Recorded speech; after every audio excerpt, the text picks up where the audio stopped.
tambay, Chef Boy, tambay, Chef Boy, tambay na kayo.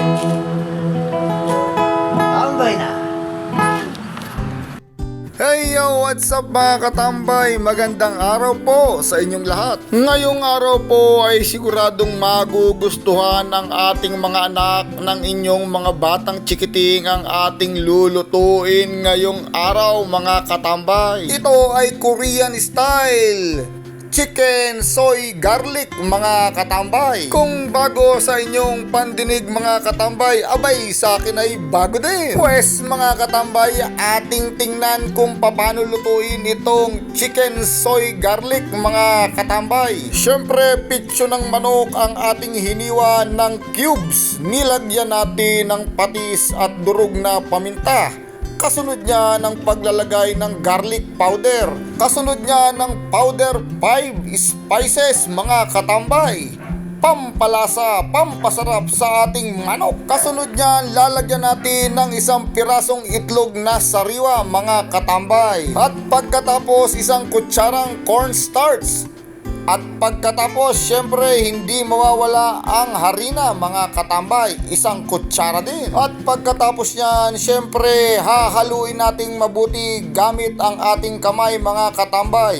Kailangan pong halong-halong mabuti yan para manuot ang lasa ng mga sangkap. Pagkatapos mahalong mabuti, magpainit na ng kawali, lagyan na ng mantika mga katambay. Kung sa tingin nyo ay mainit na ang mantika, atin nang ilagay isa-isa ang ating manok. Maghintay lang ng ilang sandali upang maluto ang pitso ng manok. Bilingin natin isa-isa upang mapirito din ang kabilang parte ng ating hiniwang pitso ng manok mga katambay. Maya-maya pa pagkalipas ng ilang sandali, sinisigurado kong itong ating pinipirito ay magiging golden brown na. Ano pa ang iniintay nyo? Hanguin na natin ito mga katambay. At hindi pa riyan nagtatapos ang ating ginagawang chicken soy garlic mga katambay. Pagkatapos mahango ng ating piniritong manok, ilagay ito sa isang lalagyan. At dito na po natin ilalagay ang ating binibidang soy garlic.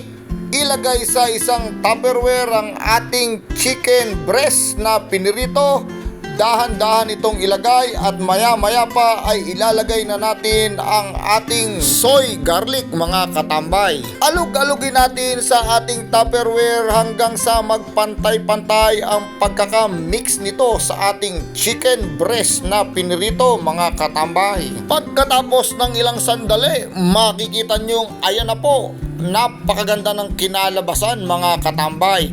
Maglagay ng lettuce, ng cucumber sa isang plato.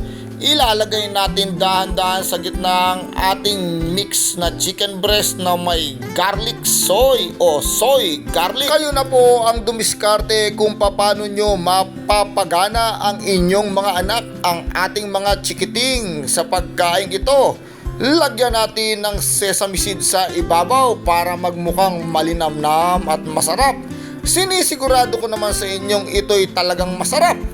Pagka hindi po ginanahan ng inyong mga anak sa nakikitang ito, abay ewan ko na lang mga katambay. Isang naiibang pagkain na naman po ang naipakita namin sa inyong araw mga katambay. Muli po ako po ay nagpapaalala sa inyo.